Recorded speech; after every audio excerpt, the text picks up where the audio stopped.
The sky turned black, the South China Sea roared, waves crashed over the ships. They were like giant, angry monsters. Wind screamed through the sails, rain fell like sharp needles. Lesser captains would have panicked. Their crews would have prayed for their lives. But on the flagship, a woman stood calm. Her name was Ching Shih. She was the commander of this fleet. She was the queen of these pirates. Her eyes were sharp. They missed nothing. She watched the storm with a calculating gaze. This was not chaos to her, it was simply another problem to solve, a problem she would overcome. She gave her orders. Her voice cut through the storm's noise. It was strong and clear. The men listened. They trusted her completely. They moved with purpose. They tied down the cannons. They secured the rigging. They adjusted the sails to ride the massive waves. There was no fear on their faces. There was only focus. They knew their leader was in control. Ching Shih had faced worse than this storm. She had faced emperors and admirals. A storm was just nature's fury. It had no strategy. It had no mind. It was a predictable force she could manage. Her fleet was called the Red Flag Fleet. It was the largest pirate armada in history. It had more than 1,000 ships. It had tens of thousands of pirates. All of them answered to her. They were a floating nation. They had their own laws. They had their own government, and Ching Shih was their undisputed ruler. The storm tested her fleet. It tested her leadership, but she knew they would survive.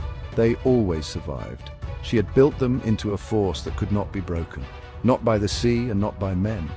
The ship bucked and plunged. It climbed a wave as tall as a mountain. Then it slid down into the dark valley of water. Ching Shih held onto the railing. She did not flinch. She felt the power of the ocean, but she knew her own power was greater. She was the dragon of the sea. She commanded the wind and the waves as much as she commanded her men. The storm would pass, and when the sun rose, her Red Flag Fleet would still rule these waters, undefeated, unstoppable. Her legend would only continue to grow with every challenge she faced and conquered. Ching Shih was not born into power. Her story began in poverty. She was born in the Guangdong province of China. Her name was Shih. She grew up with nothing. As a young woman, she worked in a floating brothel in Canton. It was a hard life. It was a life without hope. She learned to be clever. She learned to be tough. She had to survive. Her beauty and intelligence were her only assets. She used them to navigate a dangerous world. She knew she was destined for more than this life. She was just waiting for her chance to escape it. Her chance came in 1801. A powerful pirate captain visited the brothel. His name was Cheng Shih. He was the commander of a growing pirate fleet. He saw Shih. He was captivated by her. He wanted her for himself, but she was not just a prize to be taken. She saw an opportunity. This was her way out. She negotiated her own terms. She would not be his concubine. She would be his wife, and she would be his partner. She demanded a share of his power and his wealth. He agreed. She became Ching Shih, or Cheng's wife. Ching Shih was a quick learner. She moved from the brothel to the command deck of a pirate ship. She learned about naval strategy. She learned about managing a large organization. She earned the respect of the other pirates. She was not just the captain's wife. She was a leader in her own right. She helped her husband unite many rival pirate gangs. Together, they formed the Red Flag Fleet. Their power grew immensely. They became the most feared force in the South China Sea. Ching Shih was the mind behind much of their success. Then, in 1807, tragedy struck. Cheng Ai died. Suddenly, some say he died in a storm, others say he was killed in battle. His death created a power vacuum. The pirate alliance was fragile. It could easily fall apart without a strong leader.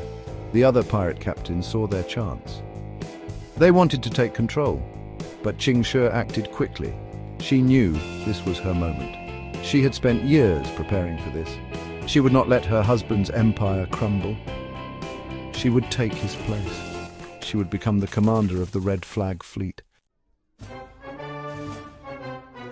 Ching Shih knew she needed to secure her power. She had to prove she was a worthy leader. Her first move was clever. She formed an alliance with her husband's adopted son, Cheng Po-tsai. He was a respected and popular commander. By making him her second in command, she won the loyalty of his followers. This move stabilized the fleet. It stopped the other captains from challenging her. Together, she and Cheng Po-tsai would lead the pirates to their greatest victories. Ching Shih was now the undisputed admiral of the entire Red Flag Fleet. With her power secure, Ching Shih established a strict code of laws. She knew that discipline was the key to their success. An undisciplined mob could be defeated. A disciplined army could not. Her rules were absolute. Any pirate who gave his own orders was to be executed immediately. Any pirate who stole from the common treasure was also executed. This ensured that all loot was centrally controlled and fairly distributed. Her laws created order and unity.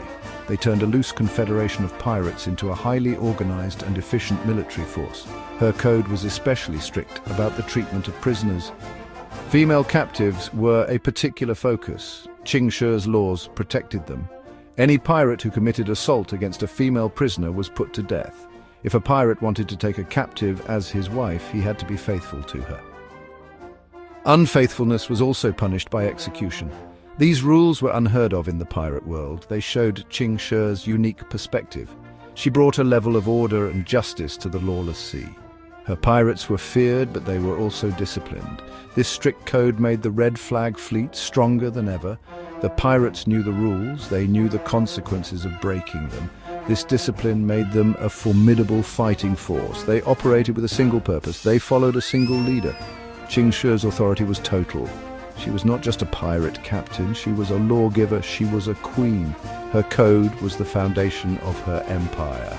It was the reason her fleet could challenge the most powerful navies in the world and win every single time. It was the source of her incredible power.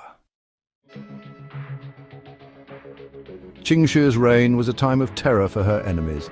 Her Red Flag fleet controlled the coasts of southern China. They attacked towns and villages. They captured merchant ships from all over the world. No one was safe from them. The Chinese government grew desperate. The Qing emperor sent his navy to destroy her. Time and time again, the imperial fleet sailed out to meet her. Time and time again, Ching Shih defeated them. She was a brilliant strategist. She outmaneuvered the government's admirals. She captured their ships and added them to her own fleet. The emperor's navy was completely humiliated. The great powers of Europe also learned to fear her. The British Empire, with the most powerful navy in the world, could not stop her. Their merchant ships were targets. The Portuguese, who had a base in Macau, also tried to fight her. They sent their warships against the Red Flag fleet. Ching Shih defeated them too. She was an unstoppable force. At the height of her power, she controlled a vast territory. She collected taxes from coastal communities. She ran her own government. She was more powerful than the local officials of the Chinese Empire. She was the true ruler of the South China Sea. After years of fighting, the Chinese government realized they could not win. They could not defeat Ching Shih at sea. So they offered her a deal. They offered her amnesty. They offered a pardon for her and all of her pirates. Other pirates had accepted such offers before. They were usually tricked and executed. Ching Shih was too smart for that. She went to negotiate herself. She walked into the Governor-General's office unarmed and surrounded by his officials. She demanded a full pardon. She also demanded that she be allowed to keep all the wealth she had accumulated. Her final demand was the most audacious. She demanded the right to marry her second-in-command, Chung Po Tsai. The government had to agree to all her terms. It was a complete surrender on their part. In 1810, Ching Shih officially retired from piracy. She kept her fortune. She married the man she loved. She walked away from her incredible life of crime as a free and wealthy woman. It was a victory more stunning than any of her battles. She had defeated the system itself. She was the one who dictated the terms of her own surrender. Ching Shih lived the rest of her life in peace and prosperity. She ran a gambling house and died a grandmother at the age of 69. Her legacy is unique in all of history. She was a woman who rose from the lowest level of society to command a pirate empire. She was a military genius who was never defeated in battle. She fought against the world's greatest powers and won. And in the end, she was the only pirate leader in history to retire with her freedom and her fortune intact. Her story is a testament to her intelligence, her strength, and her unbreakable will.